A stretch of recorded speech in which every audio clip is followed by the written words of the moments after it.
So for all you out there watching this on YouTube, I want to apologize that you don't see my beautiful class, but we are happy you are watching today. Don't hold this against me that all you see is me. So we're going to make this better for the next one. But for all of you wonderful, beautiful ladies today, we are here for contracts. Who's ready to write some contracts? All right. So in your packet, we are going to go through as much as we can accomplish today in our amount of time. We will have a follow-up to this. So any questions you have, let me know. If you have a highlighter and you want to highlight some things that you do or don't understand, please feel free to. Mark it, circle this. You will also notice on this that this packet came straight from my contract, so it will have my name on them, and it is templated. This is also something that we're going to learn in a DocuSign class, which will be next week on Thursday, the 24th at 4 o'clock in our studio room right here. So come back for DocuSign. What you can do in DocuSign, as well as in other factors, other third-party systems, is you can actually make templates. So you never have to go in again and type in your name, the brokerage number, the phone number, all of that. You have a template of a buyer brokerage agreement or of a listing agreement. You can just pull it in to your new room or your new envelope, and you add the new information. So that's why you see on all of these forms certain things are auto-populated. Okay? So, first and foremost, I'm super excited, guys. This is our first class in our new studio. So, to let you guys know, this room is for you. Okay? This is our productivity area. So as I was telling a couple of the ladies that got here early, you guys are welcome in here anytime. If you just want to come and sit and work, we have drop stations. You're welcome to it. Out here, we're going to get furniture, so you can come and sit out here. We have 2 booths, which we call our recording booth, because of course we're all bands. And musical bands and musicians don't make money unless they record, right? We don't make money unless we do what? We generate, that's right. So you can go in the booths and make calls if you want to make calls. We're going to have our library here. So any books, anything that we get from the office, we're going to put here. If you guys have things you want to share, you guys can bring them in. So I want you to know this is your place. Okay? So please feel free to use it. So some of these forms you will have seen, some of them you may not have seen. If you have any questions on any forms that you don't see in here, that you may have seen or heard about any other place, let me know. We'll kind of talk about them in the packet, and I'll pull them up on here too, so we can kind of go through some of them. All right? Any questions before we start? Awesome. All right, so the first one, okay, so I'm a little old school nerdy. This is called Reminder of Important Dates. Okay, let me tell you why I use this. Nobody in Keller Williams will ask you for this form. This is me. I'm not going to ask you for this form, but I use this form because this form helps me stay on track. Okay? You can see on here it has the binding agreement date, when the earnest money is due, when the appraisal contingency is due, when the financing contingency is due. Because when you get super busy like I know you're going to, like Miss Tracy here who's juggling 3 right now, and she's got to remember who's what and where and when, that's right, and she's got all these dates going on, this helps because I always keep this, and I put this, even though we have everything digital, I keep a copy of one of these, or used to, with me at all times. Paper form. So I could always pick it up and go, Tavares and due diligence for 123 Main Street, okay? It also has copies of agents' names, lenders' names, attorneys' names, so I know who I need to be in contact with at all times. It's just a good form to have, okay? You don't have to use it, nobody's requiring you to use it, but a lot of agents don't even know it exists. And it's just good because when our whole careers have to line up with specific dates, it's kind of good to know we have something to fall back on, okay? So should we make copies of this? You can actually pull these. All of these are Georgia Association of Realtors forms. You have access to every form I'm going to give you, okay? All right, so our next one is the buyer brokerage agreement. And I will scroll down here. Let's see. Now, I pull all my forms up in .loop because I already had .loop prior to DocuSign becoming one of our partners. I had DocuSign too. I just already had all these in here, so it was easy for me to pull them up. Wi-Fi. The password everywhere is our phone number. So it is 770-692-0888. and it should be KW Stockbridge.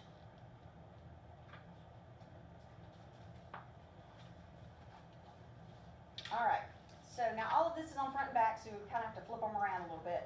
But the great thing about the Georgia Association of Realtors forms is that everything that you're gonna need to do on almost every single form is on the front page. Okay, it's wonderful. So every form that you're gonna need to fill out, all the boxes are gonna be on the front page. So we're gonna go through these forms, and then we're gonna kind of talk about some of the highlighted points on the corresponding pages.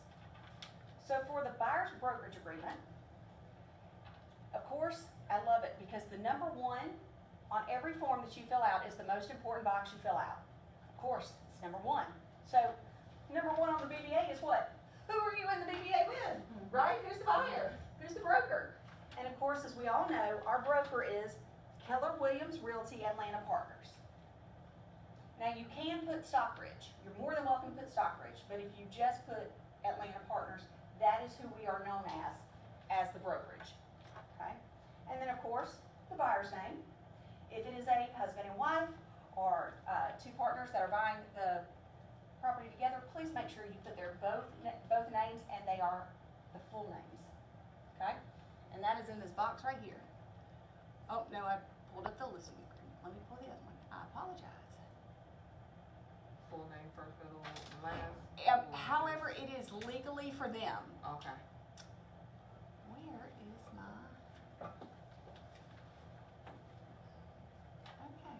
And I know it's there because I printed it for you. Look at that. All right. I'm not... There it is. It's like I know it's there.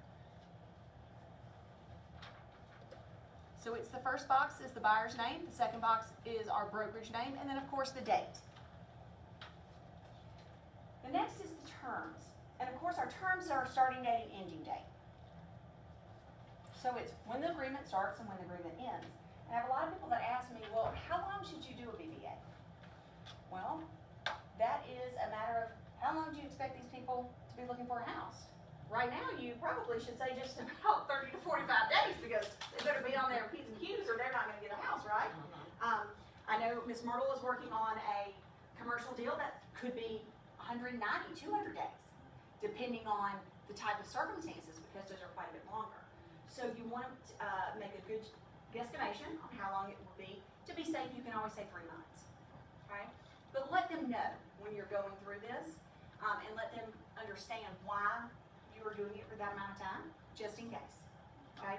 Also understand that the verbiage in here states that if you go under contract and this agreement ends, let's say it ends the end of September, but you go under contract on September the 28th and you close in October, that extends the buyer brokerage agreement. It doesn't just end because you've ended, it actually extends with the contract because you are under contract. Okay. Independent relationship, guys, we are all independent contractors with Keller Williams. I know it would be super exciting if we all got paid to do this, but we are independent contractors, which is wonderful.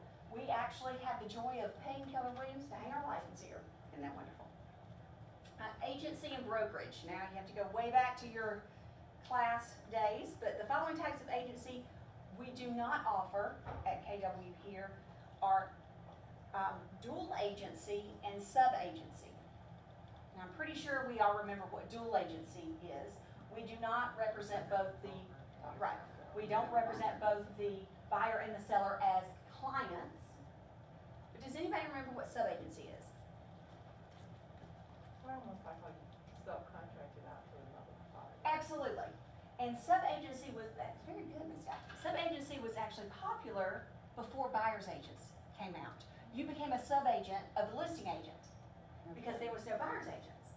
But then once buyer's agents became an actual thing, so to speak, in the late 70s and 80s, there was no need for sub-agents anymore. However, it is still practiced in certain parts of the U.S., so we have to put on there that we do not practice sub-agency in Keller Williams. Now, commissions. The A part is the buyer agrees that the broker shall be entitled to the following commission. That commission states that if for some reason, any type of reason, you are not paid by the seller in a transaction, that the buyer agrees that the broker shall be entitled to the following commission at the closing of the transaction, regardless of who pays it. It doesn't say if the seller pays it, it just says that the buyer agrees that the broker shall be entitled. Okay, does everybody follow that? And B part says, in the event that the seller does not pay the broker the full amount of the commission, who shall pay? The buyer shall or shall not pay the broker the difference. Now, this was one that I checked, will not pay the difference, because you will see that on some commissions, it'll say 2% or 2.5%. If it says 2%, then if you check buyer shall pay, you're requesting that your buyer pay the additional 1%. So understand that when you're checking those boxes. That's what it means. So if you put 3% here, and you only get 2.5, you're requesting your buyer to pay the additional 0.5%, unless you check shall not. Okay? Separate commission on a lease, you actually can have your buyer brokerage before a lease as well. So if for some reason they decide to go into a lease, you can put on here that they will be entitled to X amount if they decide to go into a lease, because there are certain times when you will do a lease agreement. And if for some reason you are not paid on the lease, the buyer brokerage agreement can say that you will be paid on the lease. So how is the lease paid?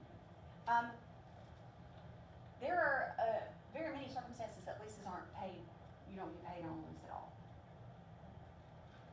Sometimes they'll pay you $50, they'll pay you $200, things of that nature. They're very minimal, which is why it's on there. And you choose to do that. So And then in essence, you just found a number of places to lease. you're just being nice, yes. Yeah, And okay. staying in touch with them, waiting for them to purchase. Purchase, okay. Now, my suggestion, which is totally off contract subject, but my suggestion would be find a great property manager that you can trust and that you can flip those people to rent, and then that property manager is gonna flip them back to you to purchase. And you don't ask anything from them when you flip them to the property manager, and they don't ask anything when they flip them back. Okay. I have 2 of those, and we work together. Protection period. Now, protection period is that, let's say you work with this person for 3 months and they don't find a house. The protection period is the period after this has expired, that if they go back to any properties in which you have seen, or you show them or help procure for them to find, that they will entitle for the brokerage to get a commission. We always hope that people play nicely in the sandbox. You can never 100% guarantee, but that's what the protection Have period you is. ever had one of those? Have I had it happen, or have I been paid? I have both. I've had it happen. I have had someone ask if I would take a referral fee, and I said yes. Okay. I have also not gotten anything. Oh, wow. And that happens more than others, but there again, that's where you showed your true integrity, and you hold your head up and you tell the client or the buyer, I wish you the best. How do you find out? Oh, It's not hard to. it's like when a kid lies. Oh, okay. It doesn't matter But what happens, you're always it gonna always- know. okay. You're gonna know, cause somebody's gonna be like, oh, did you know? It just happens. Okay, You know, it may be 3 years later, but you will always find out. okay. Alright, so now the corresponding paragraphs actually match up with those areas. Okay, so you'll see, exclusive agreement tells you exactly who's a part of it, the terms, independent contractor, the agency and brokerage, and I would suggest that the reason I gave you these packets is because please take the time to read these, because when I go through these with my customers and clients, I actually go through every section and say something as simple as agency and brokerage. This is what dual agency means. This is why we don't do it. And they usually laugh because I make, you know me, I'm a jokester, so I make funnies and I'm like, you know, dual agency is when you represent both, and you know, even Jesus says you can't serve 2 masters, so I'm not. I'm just working with you. You know, and they're like, okay, you know, so it helps them understand hey, I'm in this with you. Hey, Chris. Yes, ma'am. I'm sorry, I don't mean to go back, but I just had a little, this is number 7, protective period. Yes, ma'am. Let's say you working with somebody, you done worked hard to find them $500,000 house, and they go with somebody else and you within that protection period. Mhm. So what legal course you take? You actually, at that point, you would have to talk to the broker, they have to take it. 'Cause Gotcha. because technically, when you sign this agreement has nothing to do with us. Right. Let's keep in mind, any of these agreements we sign are not with us personally, they're with the brokerage. So we actually have to, relay that up to the brokerage and they have to make that decision. Okay. So All right, I'm sorry. technically, they can say, no, we're not gonna move forward, or yes, we are gonna move forward. Commission, and this actually explains out to the buyer about the commission. Now, I will also tell you guys, along with the buyer brokerage agreement, it's good to print out a form, a brochure called the ABCs of Agency. It is also in your GAR packet. It looks like this. And I'll.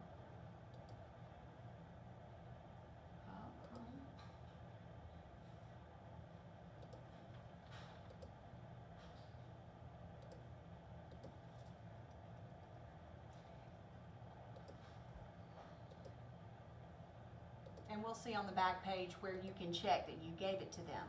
But understanding the ABCs of agency goes through exactly what it means to be a client and what it means to be a customer. Okay. This is a good time to say, okay, commissions get a little crazy, but because of the state of Georgia and because I am a realtor, it is my responsibility to educate you on commission because we don't hide commissions in Georgia. We are very forthcoming with letting you know exactly what we're paid. Because you know what? I work for you. This is my service. Here explains it out. If you can't sleep tonight and you would like to have some midnight reading, here you go. Okay. All right. The next one says separate commission on leases, which just says leases are separate from regular real estate. Protected period, it goes through exactly what that is. And other terms and conditions. Now you'll see when we go through the listing agreement, some of these terminology, phrases, paragraphs are exactly the same. I love the broker's duties to the buyer and the buyer's duties. Do you see how the paragraphs are a little different? All right. Broker's duties. Make all disclosures required by law. Attempt to locate property. Comply with all applicable laws. And assist in extent requested by the buyer. That's it. Those are our duties. Do you see the buyer's duties? Right? So we want to make pretty clear that we're like, okay, listen. You need to be available to see property. Be timely in communicating. Provide me with accurate and complete information. Become familiar and inspect the property for potentially adverse conditions, and it's your responsibility to become familiar with the neighborhood, the surroundings, what's going on. That's your responsibility. You know, make sure you're familiar with the documents. If you have any questions on these, ask me before you sign them, right? You know, work exclusively with me. Please don't go cheating on me because that's going to hurt my heart, right? You know, disclose to me anything. If you've worked with anybody in the past, if you're working with anybody else now, if you have any questions about how that works. Because I'm a jealous agent, and I only have one at a time, and I don't share. I don't share it nicely. And, you know, if you see a property that you want to see, contact me. Let me set it up for you. Whether it's a new construction home, whether it's a FSBO, don't go knocking on doors. Let me set that up for you. Okay? And that pretty much says, come through me, play with me, talk to me, and please don't lie to me. You know, like that's pretty much what it says. And then of course, fair housing disclosures. And I will tell you guys this, I teach and train fair housing for the state. If you in any way, shape or form, feel that someone is doing anything that is violating fair housing, walk away. Just walk away. Because there are some people that you just don't want to go down that path with. And there are people I've had to walk away from, and I'm like, you know what, I'm sorry, I'm not the right agent for you. That's not how I work. And that's okay. 70% of agents lose their license, and get fined because of fair housing violations. Don't be one of those. So if you have a question because a buyer or seller is making you feel weird by asking you weird questions, come and ask. I have no problem walking you guys through that. I had to do that with somebody the other day. Because somebody was asking weird questions about neighborhoods. And I'm like, you know what? They asked the agent, they said, I want my kid to go to the best school district. Is this the best school district? And I said, oh, that's easy.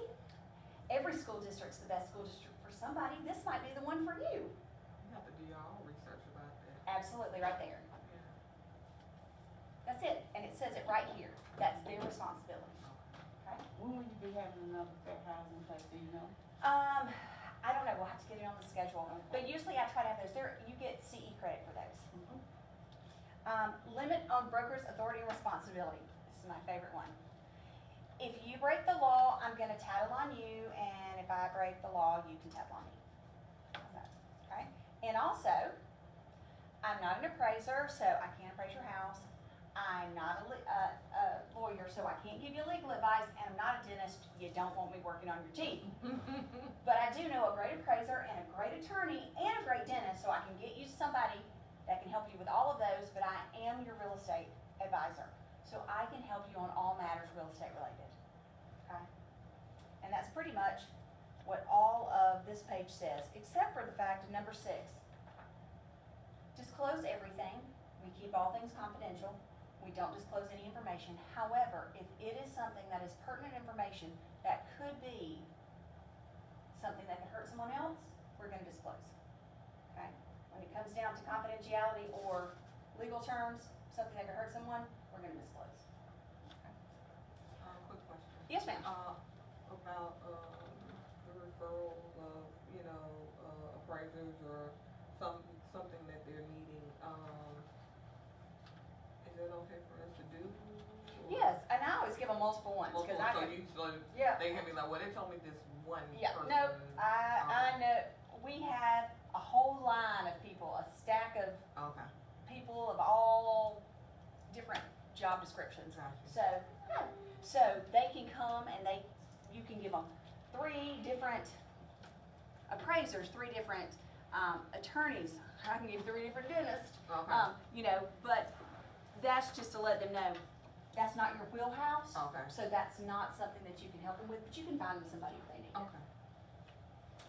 So on the next page is arbitration. And what this means is that they're agreeing, when they sign this, is that if they have any problems, we're on the, page, we're on the exclusive buyer brokerage agreement, arbitration, number 8 at the top. Third page. Yes. Okay. That if there's any confusion or disagreements with any party, that arbitration just means by signing this agreement, you're agreeing to sit down and try to work it out. That nobody's agreeing that they're gonna run and try to sue somebody, they're agreeing that they're gonna try to work this out. That's what arbitration is. Okay? Now, the referrals, no imputed knowledge, governing law, statute of limitations, survival of the agreement, entire agreement, GAR forms, notices, those are all just to say, hey, we know all these could happen during it, these are allowed, we just have to let you know, so I want you guys to read over those, I won't read them all. The funniest thing one to me is survival. So if you sign this agreement and then you decide that you would like to go visit your hereafter, this agreement still stands. This agreement doesn't die when you do, so please make sure you have all your affairs in order. Mm. Yeah, because somebody still got to buy the house. Yeah, it's true. It's true in the state of Georgia. You actually have to terminate a contract. It doesn't just die. And I love time is of the essence. This is my favorite one at the bottom because people forget that. Warning to buyers and sellers on the beginning of the next page is pretty much cyber fraud. Please, please, please have your people not wire money to people unless they get something specifically from the attorney's office. They will be signing multiple things that says that they understand this. This one's from us. They will also be signing one from the brokerage. This is in the contracts. And here is where you have the brochures, ABC of agency. I have checked, and then of course protect yourself when buying a home.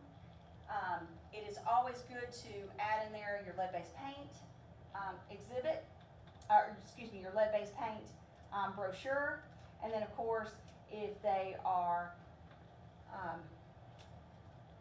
you want to put the mold pamphlet in there, radon pamphlet in there, any of the other ones, you can add all of those if you'd like, or none of those if you'd like.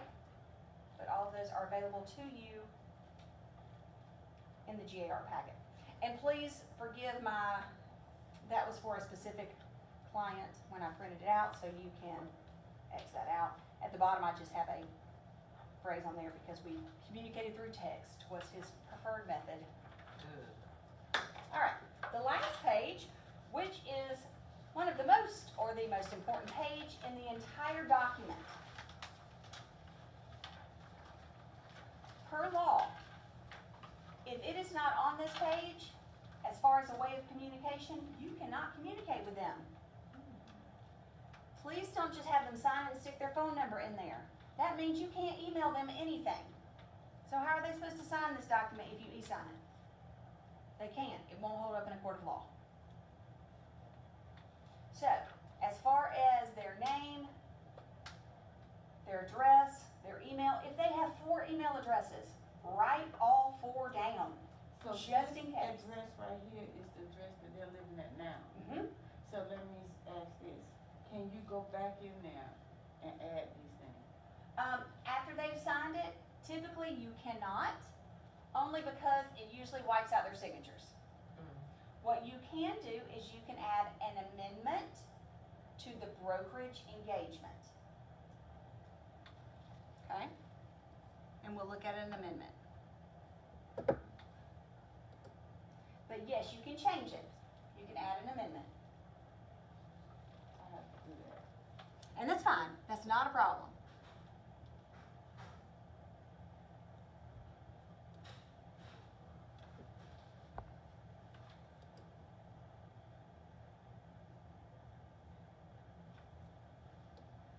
Let's see. Should be.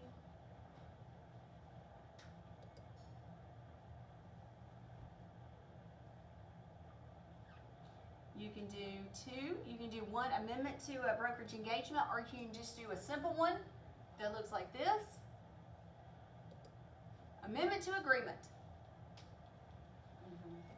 I think I printed out. But I'm the just amendment, putting it in an envelope. yeah, let me show you what the amendment to brokerage engagement, because I did not print that one.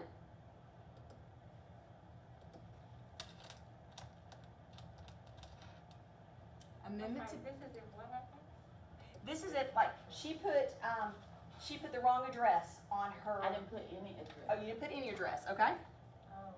All right, so, see, Miss Tracy, you did it on purpose, just so we could do this in class. No. Great job. Thank you for doing that for me. Okay, so see where it says here, amendment to brokerage engagement. So it's amendment 1, you put the date, whereas the date, the property address, if applicable. This is a exclusive buyer brokerage agreement. So you check that box, and then you put down here, all parties agree that the address of purchaser is 123 Main Street, McDonough, Georgia, 00000. There's no additional pages. You'd fill all this out and then they'd sign it. Simple as that. Or you can use this if you need to extend it. Let's say that this was supposed to expire today and you are still looking for a house and they want to extend this. Extension of brokerage engagement to December 31st, 2020. Simple stuff. So in essence, that block, that space right there, Mhm. whatever I missed off of here, I can just add it in there. Yes, ma'am. Not a different one for each one. No, ma'am. Okay. You can add it all in there. 1, 2, 3, 4, 5. Okay. What if they don't want to sign the extension? Yes, ma'am. But you still working with them? Yes, you can. Yes, ma'am. Just put it in that box. Just add the extension to whatever date you want to extend the buyer No, what brokerage. if they don't want to? And they want to, Just continue working with you. Discontinue work. oh, they want to stop working with you? No, continue. Then that's what you could do here. If it's a buyer brokerage agreement, or if it's a listing agreement. You could just put extension of agreement through Whatever day. December. But they don't understand that one. Why? They- You're working a deal, Uh-huh. you're almost time to close. Oh, if it's almost time to close and you're under contract, you don't have to sign one. Okay. All the terms follow through if you're already under contract. Now, this part is all about you, and you can see I've already filled it out. It's already got all my information on it. All I have to do is sign it. Please make sure at the bottom here that you do sign and date when everybody has signed. Wait a minute, I'm sorry, I'm so sorry. No, you're fine. Say that again? At the bottom here, see where it says receipt of copy? So once the buyer has signed and you have signed, Uh-huh, then you sign the bottom. okay. The last person to get it signs the bottom. Okay.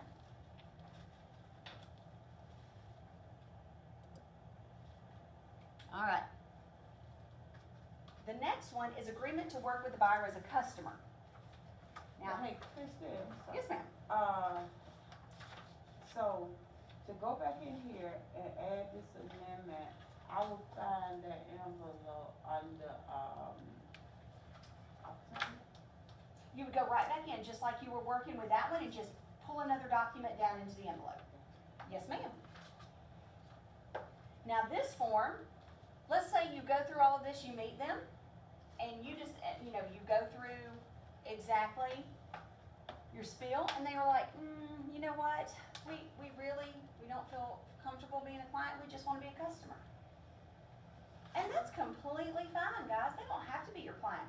Do you know the difference between a client and a customer? Certain things that you're not obligated to do. Absolutely, there's only two things as a customer that you don't do. What are they? I'm sorry, I can't hear you. Representation, okay? The two things you don't do is you don't render an opinion of value Okay. and, well, I can't, Estimate of an appraisal. what is it, render an opinion of value, and you don't, You don't negotiate, do you negotiate? that's right, you don't, yeah, you don't negotiate on their behalf. You're just So- doing this transactional, You- just filling out. absolutely. Okay. Now, do you still set up an inspection for them? Yeah. Do you still go to the inspection for them? Yeah. Do you still help them understand what the inspection says? Yeah. Can you still pull numbers for them? Yeah. But do you sit here and say, okay, do you see where this house sold at this and this house sold at this and those two? Okay. No. So you just basically giving them the information and they gotta figure everything Yes. else out on their own? Yes. Okay. Now, and that's perfectly fine if people want to do that. I have represented customers hundreds of times. It's not a problem. That's their choice. But, if we do that, we still have to have them sign a form so that we understand that we're representing them as a customer, not as a client. Cause then they'll get mad because you're not helping them the full way So- when they. What this is, and it has all the same verbiage in it, just a little different. You'll see, you put down the buyer's name, the brokerage name, and the date, and it says that they agree that they're gonna be worked with as a customer. The customer acknowledgement regarding commission, it says that we have the right to still accept commission, even though we're working with you as a customer, because we're completing a transaction, is what the second one says. Arbitration, there again, you have any problems, we're asking that you're gonna cooperate. Limit on our liability, love that one in there. We can still give them brochures, that's on the second page. We're still an independent contractor. The buyers still have duties, they still have to be honest, they still have to meet with us. It doesn't mean any of this changes. Fair housing disclosure, statute of limitation, we still give them a warning about cyber fraud and security, and there again, we still fill all of this out. What we don't do is we don't ask for any of their additional information. The commission is the same, right? Yes, none of that changes, but there again, just as with a client, we still have to disclose to them that we're receiving commission. So why would they not wanna be a client opposed to a customer? Because some people, don't feel comfortable wanting someone else to negotiate on their behalf. Some people don't wanna take on the responsibility of perhaps if we're supposed to be if we, would like to be paid 3% and they only pay 2%, they don't wanna be responsible for that additional percent. And some people just don't trust. They just have that trust problem. Whatever it is, it's fine. Now on the flip side, let's take it in a positive note. You have the listing. You are representing the seller. And you have a buyer that comes up and wants to buy that house and they're unrepresented and they just wanna write the contract with you. We don't do dual agency, do we? But can you still write the contract and be a paper pusher and get both sides? Yeah, Yeah. Absolutely. okay. But you represent them as a customer. Customer, Because not you're not gonna help them negotiate, right? Mhm. You're just giving them what they want because you represent the seller. Right? Makes sense. Okay. Does that make sense? Does this work the same as for like just transactional stuff Yeah. too? Okay. Yeah. That's kind of like with new construction, huh? It is, like when a new construction person sits in a house, they only represent the seller. They do not represent any buyers that come in, and buyers don't understand that. That's why it's very important when you talk to a buyer and they're like, oh, I'm gonna go buy a new house with D.R. Horton, and the agent there will write the contract. But that agent represents the seller. Seller, not They your represent that interest. builder, they don't represent you. Your interest, They're not yeah. looking out for your interest, you need someone looking out for you, right? See, people don't typically understand that until they're agents. Okay? All right, so any questions? That wrapped up a lot of our big buyer stuff. Because not a whole lot of paperwork when we start with buyers, a whole lot of paperwork when we write a contract for buyers. Okay, so we're gonna lay that to the If you side, got the buyer as a client okay? and the seller selling their own house. Then it's a FISBO, same thing. Then the seller becomes the customer, we'll talk about that. We got some more paperwork in there. Okay. Look at Miss Tracy, she's all getting ahead, she's ready. I'm just thinking, trying to get this, All right, so there again, we have the exclusive listing agreement. So let me get to it, just so you guys can see. Now, again, just like with the buyer brokerage agreement, the listing agreement, and hopefully all you guys out there are still paying attention, the listing agreement is all on the front page as well.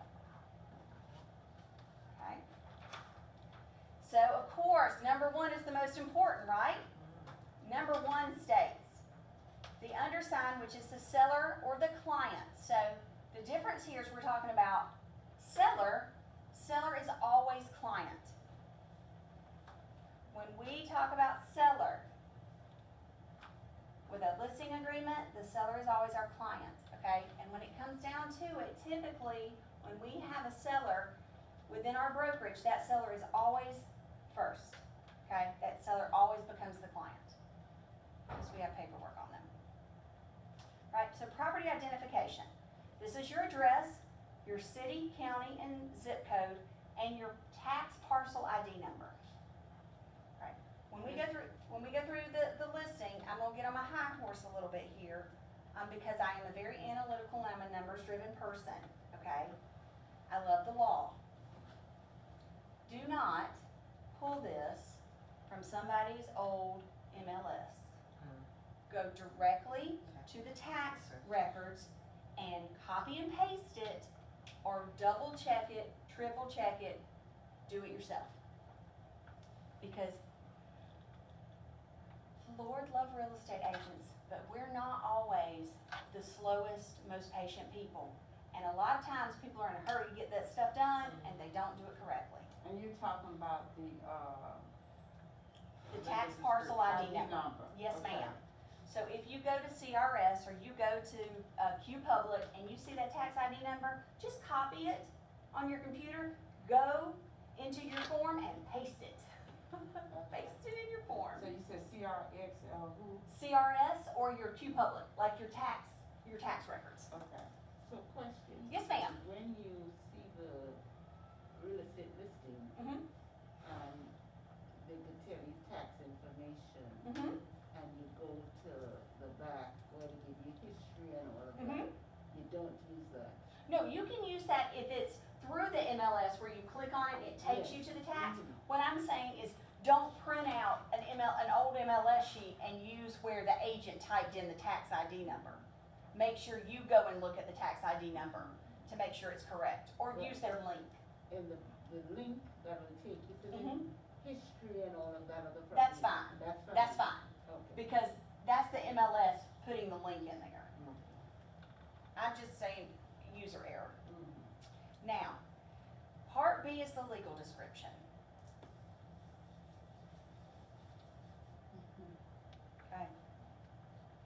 I were you, unless it was some traumatic event that you could not find anything else, please don't use number 3. Because I can tell you, without a shadow of a doubt, most people cannot find all those blanks, and if you can't find all those blanks, you cannot guarantee me that you have a full legal description, okay? Use 1 or 2. You can always find 1 or 2.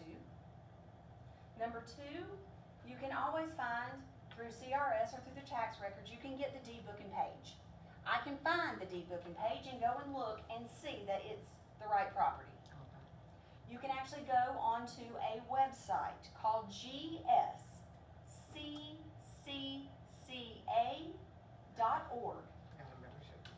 I do too. Yep, I'm gonna pull it up.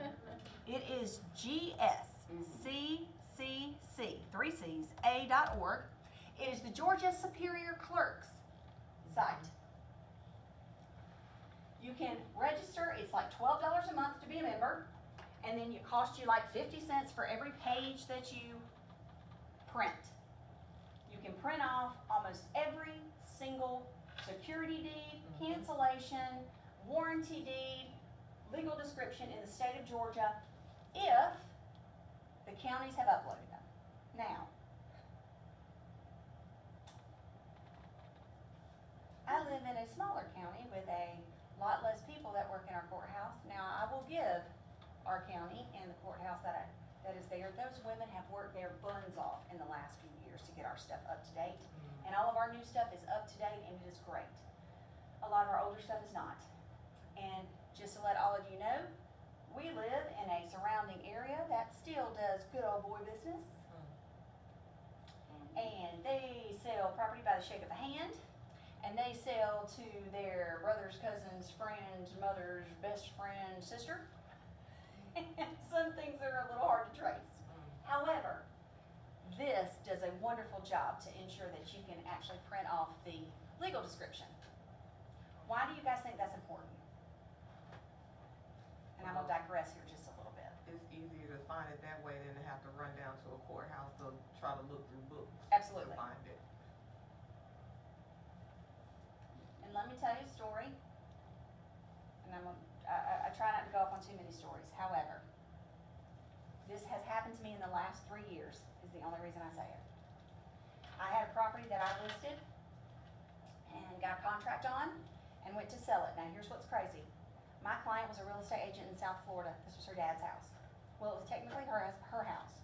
She actually had a life estate. Who remembers what a life estate is from class, right? A life estate for her mom and dad. Her mom had passed away. Her dad was getting Alzheimer's, had to be put into a home, okay? So, this home, the land had been purchased, the home had been built, there was a life estate. We had now had to quit claim it back to her, and I was selling it, we had an offer on it, so now it was going to be sold again. So it was 4 times that it had already seen an attorney's office, right? The real estate agent, doing her due diligence to list the property, found out that in the 15 years that the family had had the house, they had never actually owned that piece of land. Wow. They owned the piece of land 2 lots up because they recorded the wrong legal description. Wow. And that house and the house next to it were owned by the man at the front. All their legal descriptions were the same. And only the house in the middle actually owned the right house. Because I pulled the CRS, tax records, and the legal description, and I'm going by and I'm putting in the acreage, I'm putting in, and I'm talking to the lady at the tax office, and I'm like, okay, I have a problem because this says I'm supposed to have 4.8 acres. This tax record says 2.6, this tax record says 1.8. I need help, I'm not understanding, and this property's under contract, and she goes, that's not their property. I'm like, yes it is. Like, I'm looking at the plat. I have a copy of the actual plat that was done when they bought the property. So I sat down, and I literally sat down line by line with all 4 of the plats and started going through the legal description, and I realized that 3 of the 4 were the same. So what do you Bad do clerical about error. So we had to go to the attorney, 4 attorneys back, who is now retired and living in Arizona, who had to pull up his records from 15 years ago and fix it. Thank God he wasn't dead. So that's why I'm saying, it is very important that you guys are diligent on this. No, now, was any of this my responsibility? No, I just happened to be the one to catch it. Thank goodness I caught it, because what this is why attorneys sell title insurance. What would have happened if somebody came up and the guy at the front realized it and said, oh, all this is mine? Now, the house wouldn't have been his, but the land was, right? So we need to make sure on these legal descriptions that we don't put, do you guys see why I said don't put 3? Because Okay. that's not a true, honest legal description if you only have the land lot and the deed book and page, Okay. right? Or the plat book and page. You need that deed book and page so you can actually go back and see where it was deeded to them in a warranty deed or a security deed. So number 1, it says attached exhibit, would there be some type of documentation Yes. that would, The exhibit is the legal description, Okay. the actual legal description that's attached to the warranty deed. okay. Alright, sorry, I know that was a little longer than most, but that's Interesting. huge for me, because that was actually a situation that happened to me and I freaked out. And that, I had been in real estate at that point 13 years, and I was like, I was like, oh yeah. And then, of course, the lady that owned it was a real estate agent, which made it worse. Okay, listing period, of course, this is the terms of the listing agreement. Now, it's kind of uncanny, we're seeing listing agreements for like 30 days, 60 days, 90 days. Yes, ma'am. What about number 4? That is for a condo. See, it says describe below if the property is a condo. But I got somebody looking for one condo. That's fine. If they want a condo, you would fill this out, because condos, are not fee simple. Because condos, you actually don't own the building, you own the air. And that's why, because you actually are deeded the air, Airspace. the airspace inside, because the walls are common walls. So you get a different kind of deed. So that's why it's different. What's the difference between condo and townhome? A townhome is fee simple, so you actually own the walls. Separate, Yeah. Separate. You own the ground under the townhome, because they actually all touch the ground. But your listing period it typically used to always be 6 months or a year. But now, most of mine are like 3 months, because they're, that I've done in the last year, because they're not gonna be there very long.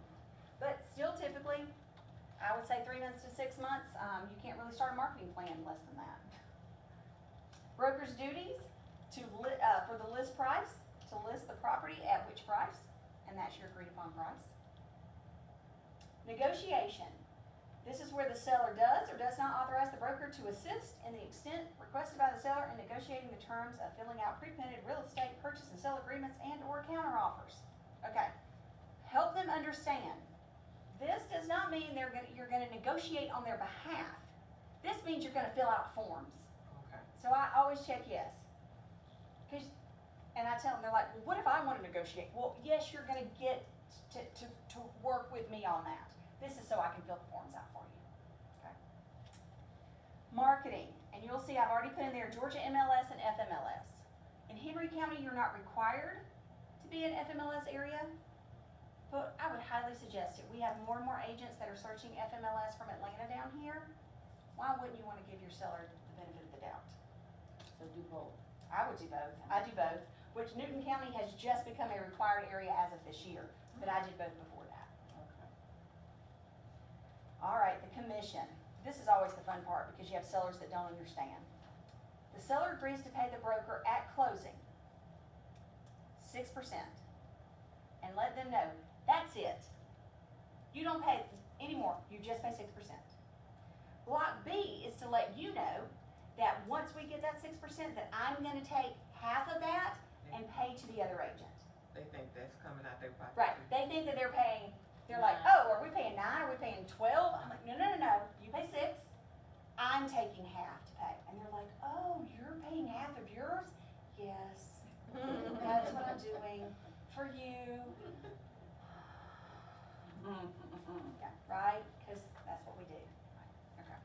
So protection period, the length of the protection period, here again, you can put what you want, mine typically state 30 days. Alright, independent contractor relationship, we are independent contractors, and just like before, we don't do dual agency or sub-agency. Now, one different thing that's on the listing that you won't see on the buyers is number 10, which is a special circumstance, okay? And approval must be obtained, so let's talk about this. In listing of the property, is this property in bankruptcy, a divorce, or other? Now, when it's a bankruptcy, this means it's a bankruptcy that the bank has said, you have to sell this property. And you will get documentation from the bank. Okay, this is not, oh, we think we're gonna be in foreclosure, we're trying to sell before that. No, this is, the bank is saying, you're in bankruptcy, you have to liquidate, you have to put the house for sale. Does that make sense? Or second, you're in a divorce, you have to liquidate all the assets, you have to sell. So these two are where they are being required to do this. Or, like B, purchase and sale of the property is bankruptcy. The seller has filed for bankruptcy. Okay? So in A, when it says approval must be obtained, where would you get those documents? The bank, you actually will ask the bank, because see, it says the agreement is made upon contingency upon the bankruptcy court authorizing the listing. And the court has jurisdiction over the divorce action authorizing the listing. Okay. Now, with the purchase, there again, the purchase and sale agreement has to be authorized for the bankruptcy, the divorce, short sale. And of course, that means that the bank has to approve the number for the short sale, how much we're selling it for. Seller is not on title, which may mean that this is an estate property, which happens quite a bit. That doesn't mean anything's wrong with the property, it just means that the person signing for it may not be on the title, but they are the executor of the will, or they are the, they may have letters of testament, something of that nature. But you do have to put that in. Also, it may say other, that this is being sold by a third party. So what you may see is that an LLC owns it. So the owner may not actually be on the title, it may be the LLC, but the owner is a signer for it. And then you'll have signed organizational documents for that as well. Here again, all the corresponding things will go with it. Now, marketing, I want to let you guys know, number 5, that by them signing this, they are giving us the authorization to market their property on all of our outlets of marketing. If they choose not to do that, we have to get it in writing. Otherwise, they need to understand that a lockbox can go on their house. They're giving consent to be called. Like if they're on the do not call list, by signing this, they're giving consent that you or anyone in the office can call them about the property. Also, multiple listing service, they're giving consent that their home will be in the multiple listing service, and because of that, their home is also going to be on third party like Zillow, Trulia, Homes.com, Realtor.com, KW.com. All of these sites that are pulled from the MLS, they're saying that that's okay. Okay. You're saying if they decide that they don't want marketing, it has to Be in writing, right. So, how do you market the property then outside? It's very difficult. Okay, Now, we have some homeowners that will say they don't want their address to show up. I've seen that. And there are ways that you can do that. It's a little challenging sometimes, but there are ways that you can do it. You all can actually create your own logins on third-party sites like Zillow, Realtor.com, things of that nature, and make some changes. Okay. You can do it on KWLS, which is our listing site, and make some changes. So there are opportunities if they choose not to. Most of the time, if they are going to not want that, they're gonna tell you first. Okay, You're not gonna have to do it. ask them, yeah. How often that happens? I've had it once in 15 So years. not a lot. Most of the time when people list their home, they wanna sell it. Sell it. They know, I mean, you know. The only time I've seen stuff like that happens is if, professional athletes, you know, typically, I've worked with a professional soccer player, they don't want any of their information out there, only because stalkers, you know, that kind of stuff. Business people like high ranking CEOs, things like that, sometimes don't want theirs. And that's really about it. And Most there's of a way around it. yeah, there's ways around it. Okay. And why wouldn't people not want a for sale sign? Yeah. Some it's not just I've because of done them. that before because our house, the property was empty. So to me, it's like a red flag, like, hey, nobody's Home. living No, there. yeah. Yeah. Yeah. So, like, yeah, no sign, but you can put it on the Right. MLS. Right. Or other things. Some communities won't let you, like Windsong. Eagles Landing is very specific. I have a community that had to have all wooden signs, so you had to have them made. They were like $200 each. So you may better really want to work that area and not just take a listing, or you borrow them. Like agents would borrow the actual for sale sign because it had to have the logo of the neighborhood and it said for sale. Yeah. So that was crazy. Or they just won't put one at all. And, you know, other agents would just know to look for it. I had one that I just sold, the house that I showed you a picture of, he's on a main road, like a main thoroughfare, and he didn't want people driving on the main thoroughfare, kinda like you said, to know that the house was for sale. Because it was a huge acreage horse farm, Oh. so he just didn't want people to know it was for sale. And what was the problem with Eagles Landing? Some of the different pods, you have to have specific signs or they won't let you have signs. Alright, so commission, we've talked about that. Then it goes through, I'm trying to see if there's any other things that we need. Protection period, independent contractors. I'm sorry, can I go back to the signs real quick? Sure. How do you know if you have to have a certain sign or everything? It's normally an HOA. Yeah. They have like an HOA. Yeah, ask the seller, and if the seller doesn't know, see if they have an HOA contact that you can get in touch with. Typically, if you ride through the neighborhood, you'll see. You can tell. Yeah. Or if it's a specific neighborhood around here, ask the office, because a lot of times we can find that out for you. Okay. All right. On page 5 of 8, just to go through a couple things that weren't on the buyer brokerage, other terms and conditions, seller default.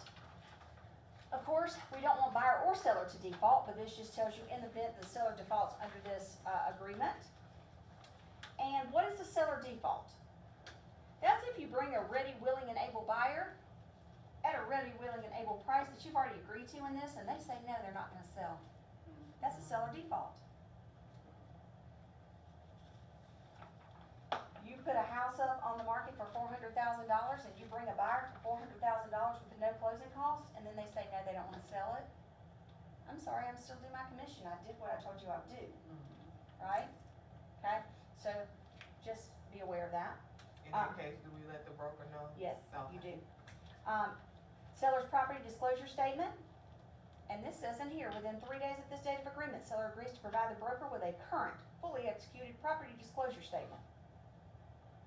Oh, let me read that again. 3 days. Did you know it was in the listing agreement? Within 3 days of the date of this agreement, the seller agrees to provide the broker with a current, fully executed seller's property disclosure. None of this, well, I never lived in the property, or I don't know, or I'm an investor. Well, wham, wham, wham. So I was gonna It's ask you, in the listing agreement. how does that work? Cause I see a lot of listings that, first thing they say is no disclosures as is.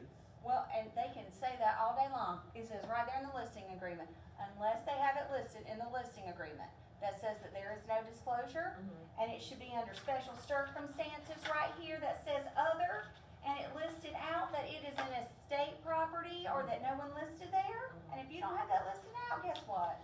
Then they gotta give you. They gotta have one. Okay. Hazardous condition of the property, the seller acknowledges that the seller owes a duty of reasonable care to keep the property for sale for prospective buyers and their agents who view and inspect the property free of hazardous conditions. The seller agrees to indemnify and hold the broker harmless from and against any and all claims. And if you find out that there is any hazardous conditions on the property and you let the seller know, that you must and will disclose that to anybody. Okay? And then, of course, the broker's responsibility and no limits on liability. disclosure of potentially fraudulent activities. And there again, the arbitration is under the miscellaneous, but it's exactly the same, they just stuck them all under miscellaneous. Warning to buyers and sellers to beware of cyber fraud is there again. Here are your brochures. Now, under the listing agreement, you have exhibits and addenda. If you choose to add the legal description, you must check legal description exhibit and give it a letter. So it would be legal description A. That's why a lot of times when you get the legal descriptions from listing agents, they already have a letter on them. Okay. Also, lead-based paint exhibit. So what you mean by letter? Okay, so exhibits are letters, A, B, C, D, E, F, G. Okay. Amendments are numbers, 1, 2, 3, 4, 5, 6.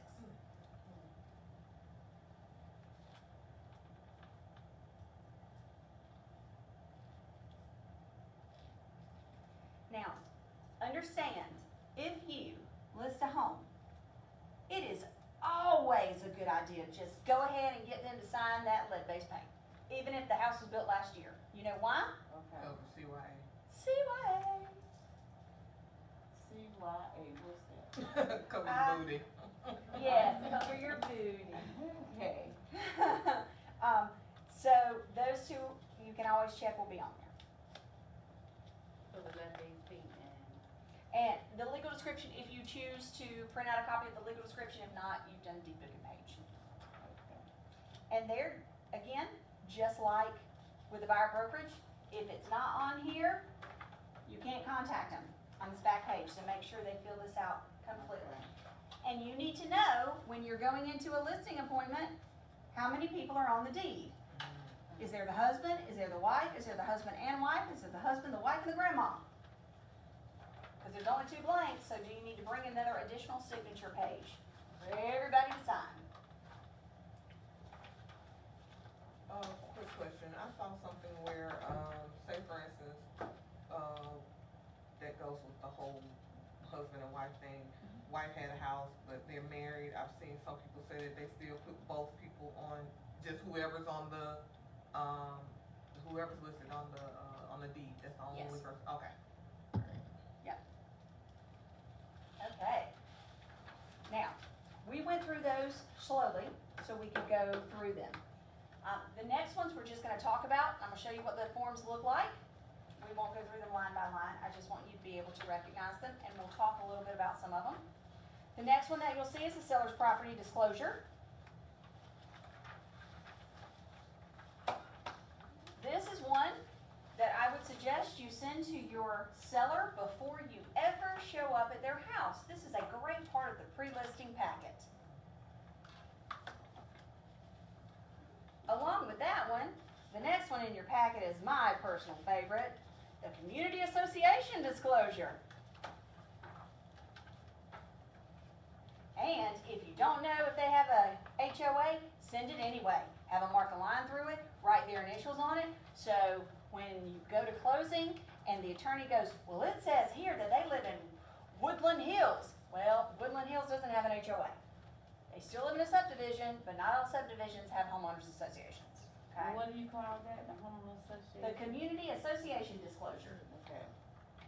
And I will tell you, if they do have an HOA, make sure you check it out, find out who these people are.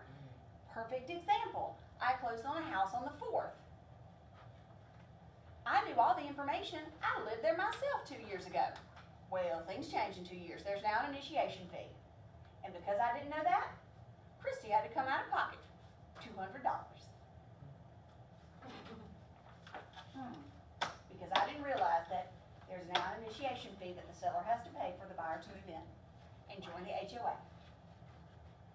And I didn't put that on the disclosure. So make sure you double check, and, And where do you find it?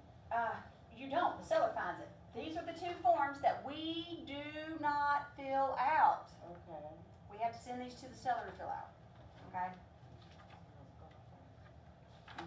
Now, the other one that we don't fill out that we can send over is our beautiful lead-based paint.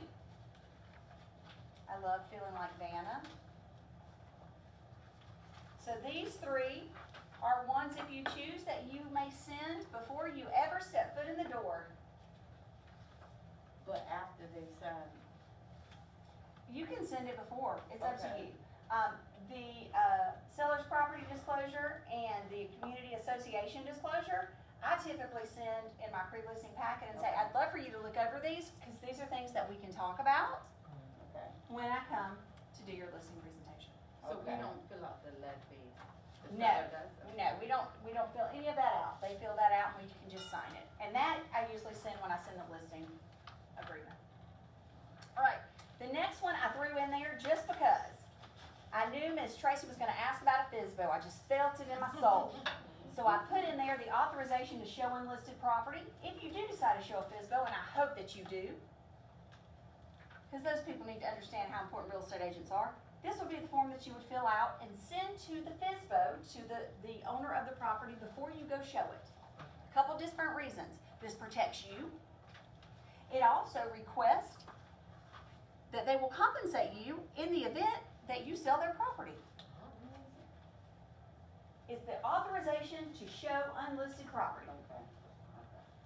So I want you just to read over that form. We can always talk about it if you get to that point where you're going to show unlisted property. All right. The next one is a purchase and sale agreement. Now, I will go through the front page of this with you because it is just the front page. Again, which is what I love about these forms. This is the one where you wanna put an offer in, right? Yes, this is the offer. This is writing an offer. Which one is that? That's- Purchase and sale. And what's so great about this is we have just gone through the buyer brokerage and we've gone through the listing agreement. Most all of these are going to mirror those boxes, right? So you're not gonna get confused. All right, guys, I hope you're hanging in there with me. We're wrapping it up. We're getting close now. Now we're coming to make some money. All right, so the first one is, of course, the most important, which is your property. So there again is the address, is the MLS number, and the tax ID number. Then, of course, the second box comes back to legal description. So you've got the attachment or you've got deed book and page. All right, box number 2 is the purchase price. This is in US dollars. You do not have to put cents unless they're adding 25 cents in there just because they want to. Okay? Closing cost. Understand with closing cost, you have to put a figure. It's not 3% of purchase price. It's not TBD. Nothing on a contract can be determined. It has to be a figure. It has to be determined at the time you write it. Okay? So, if they say, well, I want it to be at 3%, well, you better figure out what 3% of what your purchase price is, right? So you have to put a dollar figure in there. Number 4 is closing date and possession. There again, that can't be determined. It has to be a date, and you are deciding when you write the contract, are they taking possession when they close, or are they taking possession after closing? Most people want it at closing, but if they take possession after closing, along with this contract, you have to submit a temporary occupancy for the seller to stay in the house after we close. Okay? And the great thing is now, look, it's F219. They put the form number on there for you. Okay? Holder of the earnest money. Are we gonna hold it No. at Keller Williams? Are we gonna let the other brokerage hold it? Are we gonna let the attorney's office hold it? There are 3 choices, but only 3 choices. So here's what you have to think about. Which office can get it the fastest? Because you don't wanna touch it. It's like a hot potato. That stuff needs to get somewhere and it needs to get somewhere fast. Because you don't want any part of earnest money. Because you will lose your license the fastest with mishandling of earnest money. Okay? So, we have a great system here now called Earnest. It is a system where they can pay earnest money directly to the office via their bank account online. So it's fantastic. They wire it straight in. Or, if they want to write a check, they can write a check to our office, Keller Williams Atlanta Partners, up to $5,000. We don't cover anything here in our office over $5,000. With personal check, money order, or cashier's check, they can write it to Remax. I can write a Coldwell Banker. Whoever's on the other side of the transaction, that's fine as well. Or the attorney's office can hold it. There's actually a form, you can see there, F510 and F511 that need to be filled out for an attorney's office to hold it. So you do have more paperwork if the attorney's office holds it, but you do not have to worry about it again. You just have to get verification, whomever holds it, where it is. Copy of the wire, copy of the earnest money check, okay? That is your responsibility. So you said they write a check, do they mail it in or? I would say no. So if they have to mail it in, they need to be wiring that money somewhere, because we'll talk about it in a second, block number 7, What if they hand us the check? okay? We'll talk about that too. So how about if they, use the new system, Mhm, Kelly Earnest? and- Yeah, Earnest, and they send it, directly from the checking account? That's perfect. When it comes in, it sends you an email. You can print it out. Tells you it's in. Okay. It's awesome. Closing attorney and law firm, this can't be left blank. The buyer gets to pick out the closing attorney. Now understand, the closing attorney represents the money. So if they are doing any kind of financing loan, it's gonna represent the lender. If they're paying cash, it will represent them.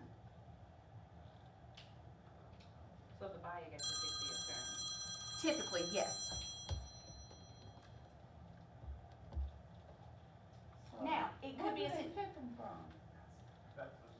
there's tons of closing attorneys. O'Kelly and Sorham, which is here in our building, they're one of our affiliated partners.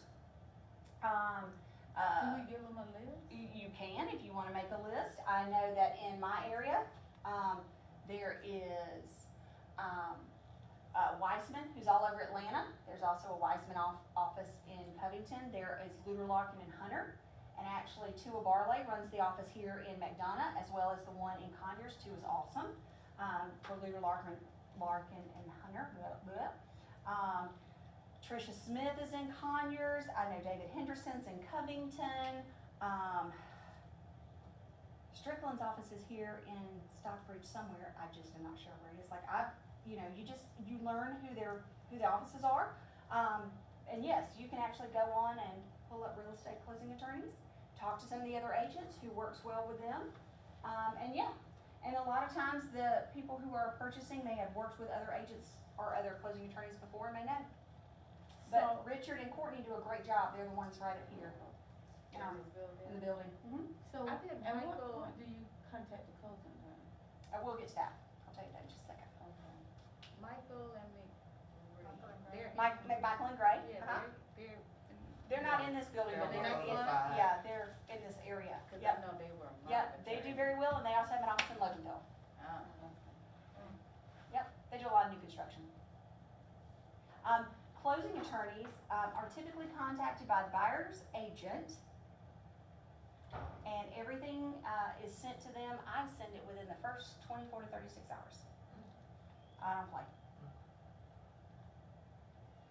Wait a minute, you said the first 24, 36 hours of what? Everything being signed. Everything being signed? You send it to the attorney? Mhm. They're, usually they have an email that is like packages at or closings at. Weissman's is Conyers at weissman.law. Now, once you have determined how the earnest money is gonna be delivered, you'll see the number 7 says, how much is the earnest money and how's it gonna be delivered and how many days? So if it's the first one and you submit the offer and they call, they hand you a check, you better be hightailing it right there to the office, cause you don't hold a check. We have a wonderful little box right over there behind, Sharice and Stephanie. There's a bright orange piece of paper, you staple it to it, write your information down, stick it in the box. We can all help you. If it's within 3 days, they have to either hand deliver it to you, hand deliver it to the office, and they can bring it up here to the office. Hand deliver it, if it's wiring it to the attorney's office, they can do that. If the attorney's office will take a check or money order, which typically they won't, but some do, they have to hand deliver it to the attorney's office or wire it in. What if it's a Sunday and the office is closed? Then they need to make sure that they bring it to you on a Friday. So that's where it's your responsibility to make sure if you can't go out more than 5 days for earnest money. That's your limit. So if today's Friday and they're writing an offer, you better make sure you put 4 days, so they got till Monday. Or you better pick it up today or tomorrow, bring it in. So that's one thing to think about, because you wanna make sure, now, if they're wiring money, that's no big deal, because the wire's gonna be there, Go straight there. because it's gonna go straight there. It just depends on how they wanna do it. But understand, guys, that money is a serious issue, and you do not wanna be caught with that. And how do they, what do they do to send it straight here? It's an app called Earnest, EARNNEST. Ernest? Is that it? EST? Yes, EARNNEST. Two Ernest. N's. Yes, ma'am, 2 N. It's a great system, I've had someone use it. Really? You can actually send a copy of it to the other agent too, so the other agent knows the earnest money's in too. Okay. Now, section 8 is the inspection and due diligence period. In the state of Georgia, we only have a due diligence period that covers everything. Some states have a right to request repairs time frame that you actually have a due diligence and then a right to inspection. We actually have it all lumped into one. We just have one due diligence time frame, which actually, it kind of works out nicely. You only have to remember one set of time frames, right, for due diligence. But in that due diligence period, they can wake up in the morning with a sore throat and cancel the contract. They can go, Any reason? the paint color's just not my style. Terminate the contract, Tracy, I just can't do it. In that due diligence period, and you know what? That's fine, they get their earnest money back, they walk away scot-free, as long as it's in due diligence. Their money's called soft money. The earnest money is considered soft money during that point. But the day after, it's hard money, they don't get it back. Okay? So that due diligence period is the time frame where they do the inspection, if they need to search title, if they need to jump up and down, if they need to ask mama and daddy for some money, whatever they need to do, if they need to go through and make sure they get financed, if they need to make sure that everything's good, if they can move, if they get their job, whatever, it's through that due diligence period. Okay? And how long is normal? Typical is 7 to 10 days. However, I will tell you, It used to be longer right now. yeah, right now, I'm seeing 2 and 3 days. I'm seeing no days, whatever to get the house. That's gonna be up to your buyer. I would definitely shy away from no days, because what happens if you've got serious issues with that house, you have no way to get out of it without losing money for your buyer. So take heed and precaution. Due diligence and inspection time, is it kind of the same sort Yes. of? Yes, due diligence and inspection time. Now, on Okay. commercial, Mhm. you have different things. So the inspection time, the due diligence time for commercial is quite a bit longer, because you're looking at a lot of different things. You're not just inspecting the building, you're actually looking at codes, you're looking at utilities, you're looking at leasing options. So a lot of times your inspection and due diligence period for that could be 2 different ones, and it could go out 45 to 90 days. Yeah, but I'm seeing even regular closings, that the inspection time needs to be longer with COVID, because like, I have a piece of land under contract, and we have had to have 3 extensions because of third-party things not having to do with the buyer or Right. seller, whether it be assessment inspection Mhm. or a survey or whatever. Mm-hmm. Those people are king now, they're putting in They the take price their that they time. want to do Right. those things, Yep. and the time is crazy. It absolutely is, and you can't get people to do stuff. I have people that are backed up, the same thing. And so, take things into consideration. It may happen. Right now, it's anybody's guess. I know that sounds horrible, but we're in unprecedented times. None of us have ever seen this before. Now, option B, you do not have to worry about that section where it says option payment for due diligence period to extend that due diligence period. That is typically used for short sales and investment periods, when you actually pay to extend that due diligence period if you're waiting for things. You're not gonna really use that for anything. All right, lead-based paint, you need to check if it was built prior to 78 or not. Make sure you don't forget that little box. People skip over that box. And brokerage relationship. In this, the selling broker and the listing broker. If you're representing the buyer, you're the selling broker. If you're representing the seller, of course, you're the listing broker. And representation is as a client, or you're working with them as a customer. Now, Part C says material relationship.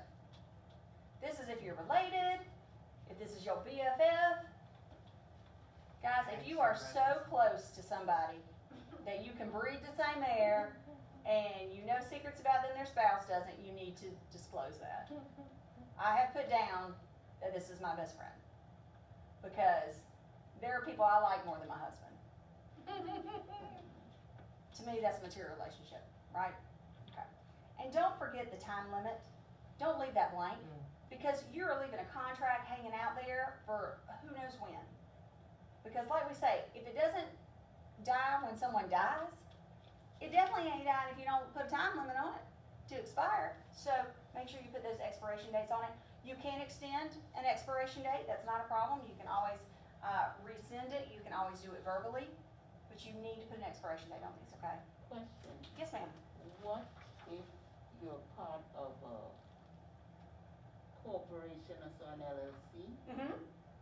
and you have a financial interest in it? From a material relationship, you have to disclose that. You have to put that on there. That's So how would you word that? Buyer or seller or agent has a third-party interest due to corporate connections to the buyer or to the seller. However you want to say that. For the time being versus, the offer set forth expires, what's the typical? I give 24 hours. If you're a buyer or seller and you don't know in 24 hours, If you wanna, yeah. So if I wrote a contract right now and it is 1 o'clock, you get to 4 o'clock tomorrow to let me know. I used to like when people gave me like 2 or 3 days, like Uh-uh. they gave me time enough for other offers to come in. And I'm not consider, doing like, that. Oh, yeah. You get 24 hours, maybe 25. Oh no, because I'm on it with my people. If I'm writing you an When offer, you do it on a weekend, like you do it on a Friday.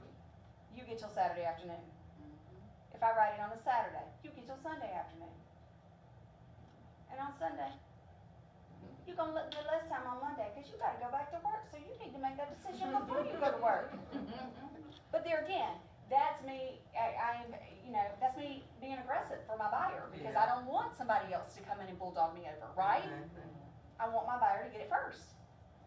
Now, if I'm the listing agent, I'm gonna be like, oh, this is just not gonna work for us. Can you please extend this time limit for another day? See if somebody else gets off.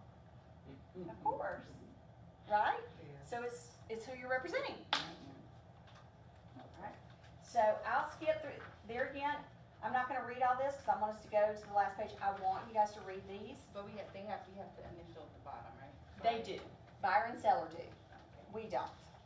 Alright, skip to page 7, I want us to go through the exhibits and addenda. All cash exhibit, of course, we love those. Backup agreement, this is if we are the backup offer on an agreement or to a house that's already under contract and you're actually the backup agreement, you do have to add that in. Closing attorney acting as the holder of the earnest money. Community association disclosure, a condo resale purchase and sale. Conventional loan, FHA loan, lead-based paint. Lease purchase and sale exhibit to be used with F916. That is a lease for lease agreement. We won't get into that now, that's a whole class by itself. Legal description, loan assumption exhibit, sell and lease a buyer's property contingency. This means if they have to sell their house before they can purchase this house, okay? Seller's property disclosure, survey, temporary occupancy agreement, USDA, which is a loan type, USDA loan, a VA, and other. So all of these are exhibits that you can actually attach to the purchase and sale. Did you guys find, it looks like this. Did you guys all find it? Okay. The reason that I wanted us to kind of skip and go through that is because the next class we have, which we'll have another class and follow this one up in the next couple weeks since we didn't get through everything, is because we're gonna go through all these exhibits, so you understand those. Every exhibit that is a financing contingency exhibit, which is all cash, which is in there, your USDA, your VA, your conventional, and your FHA are what we call super forms. And I call them super forms because they supersede everything that we just went through in this purchase and sale.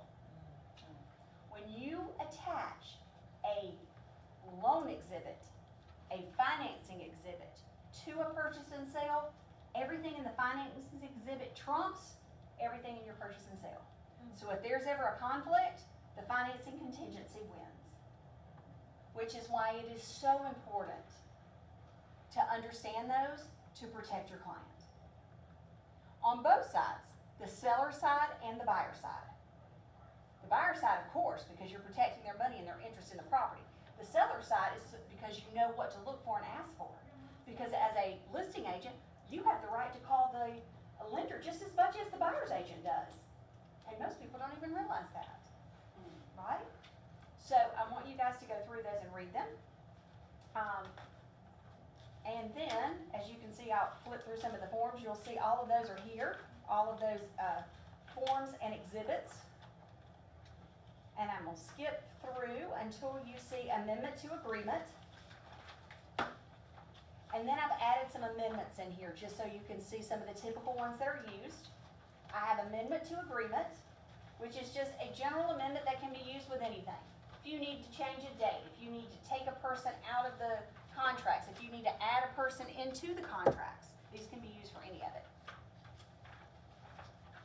Amendment to address concerns with property. If you do an inspection and you need to ask for someone to repair something in the home, an amendment to address concerns with the property, because that's a concern with the property.